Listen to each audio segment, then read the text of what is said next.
교과서엔 안 나오는 잊혀진 역사 이야기. 오늘은 인두껍을 쓴 짐승이라 불렸던 근현대사 최악의 고문경찰, 고문귀 하판락에 대해 알아보겠습니다. 1912년 경남 진주 지역의 유지였던 하씨 가문의 둘째 아들로 태어나 22살의 나이에 경상남도 경찰부의 순사가 된 하판락은 1936년 경찰이 된 지 단 2년 만에 순사부장이 되었고, 이듬해인 1937년에는 고등과 외사주임으로 임명되는 등 유례를 찾아보기 힘든 초고속 승진을 이어갑니다. 그가 이렇게 초고속 승진을 이어갈 수 있었던 이유는 일본이 해결하기 힘들었던 사건들을 그가 직접 해결해냈기 때문이었죠. 그가 해결했다는 사건들은 대체 무엇이었길래 조선인이었던 그가 이렇게까지 승승장구할 수 있었던 것일까요? 충격적이게도 그것은 독립투사들과 기독교인들을 잔혹하게 고문하는 일이었습니다. 그의 고문이 얼마나 잔혹했으면 고문귀라는 별명을 가졌을 정도였죠. 당시 하판락에게 체포당했던 이들의 증언을 통해 그가 얼마나 잔혹하게 동포들을 고문했는지 알 수 있습니다. 경남 진주부에서 병원장을 지내던 김씨는 호주에서 온 장로교회 선교사들과 친분이 있었고, 그들의 부탁으로 부산부에 있던 장로교회의 관리인을 겸직하고 있었습니다. 하판락은 이를 빌미로 김씨를 황국신민정신이 결여된 연합국의 간첩이라 칭하며 치안유지법 위반 혐의로 검거했죠. 하판락은 본인 역시 조선인이면서도 검거된 이들을 조센징이라 칭하며 악랄한 고문을 가했다고 합니다. 그의 잔혹함을 보여주는 또 다른 독립운동가의 증언 역시 존재합니다. 군자금 모집을 위해 항일 전단 살포를 계획하고 있던 독립운동단체 찬우회. 그러나 이들의 계획은 고등과 경부보로 재직 중이던 하판락에게 발각되죠. 찬우회 불온 전단 사건으로 불렸던 이 사건으로 인해 8명의 독립투사들이 검거됩니다.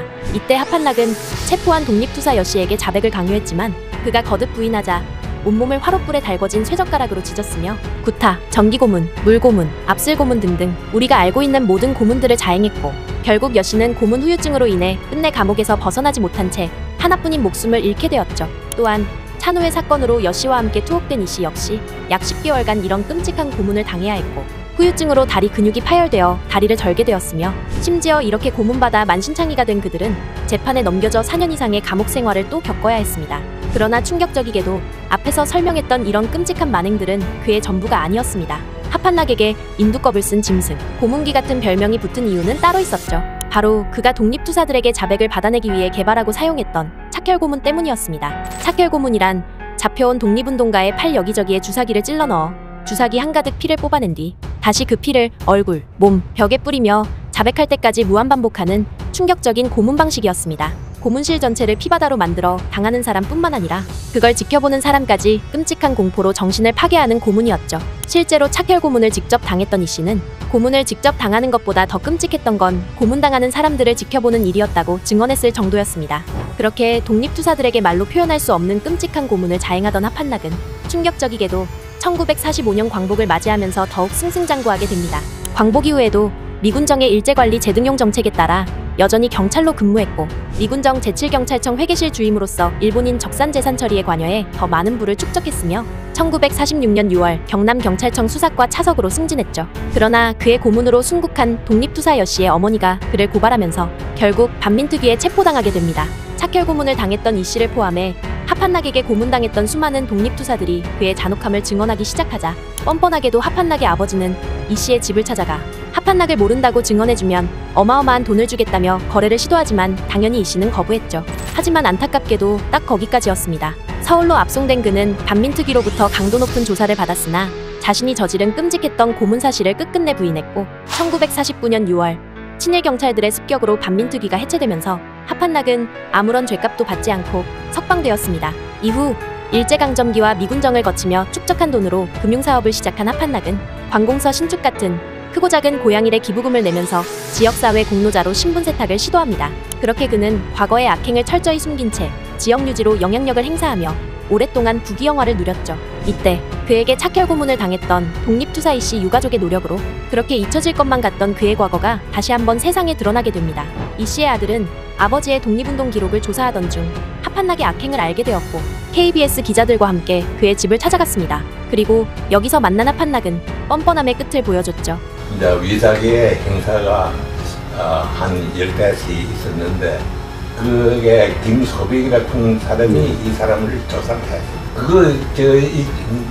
내가 조사할 그런 것을 없고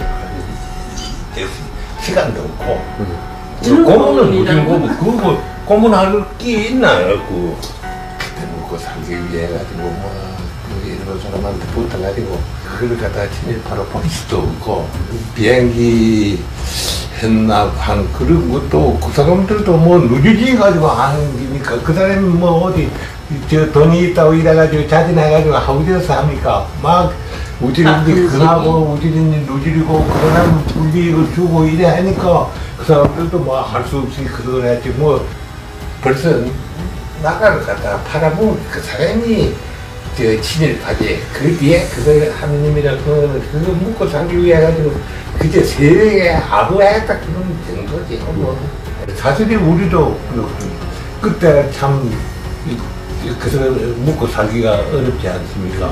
네? 그래가 그 붙어가지고 경에서 신바람 해가지고 그 사람들한테 붙어가지고 묵고 살았는데. 그는 반민특위 조사 때와 마찬가지로 이 씨를 체포했다는 건 인정했지만 직접적인 고문은 자신의 부하가 한 것이라며 고문 사실을 끝내 부인했습니다. 이런 뻔뻔한 모습이 뉴스를 통해 전국에 송출되면서 지역 유지로 부귀영화를 누려오던 하판나게 평판은 한순간에 바닥으로 추락합니다. 그는 전국민적인 공분과 비난을 지속적으로 받게 되자 일경의 간부를 지낸 과거 일을 부끄럽게 생각하고 나로 인해 피해를 본 분들에게 용서를 빈다며 마지못해 잘못을 시인했지만 사실상 그의 사회적 생명은 여기서 끝나게 되죠. 그렇게 말년을 전국민의 비난 속에서 살아가던 하판낙은 91세의 나이로 사망했고 2002년 민족정기를 세우는 국회의원 모임에서 발표한 친일파 708인 명단에 이름을 올렸으며 2009년 친일 반민족행위 진상규명위원회가 발표한 친일 반민족행위 705인 명단에도 이름을 올리게 됩니다. 독립운동가들에게 일본보다 더 끔찍한 인물이었던 친일경찰 하판낙. 우리는 다시는 이러한 비극이 반복되지 않도록 이들을 반드시 기억해야 합니다.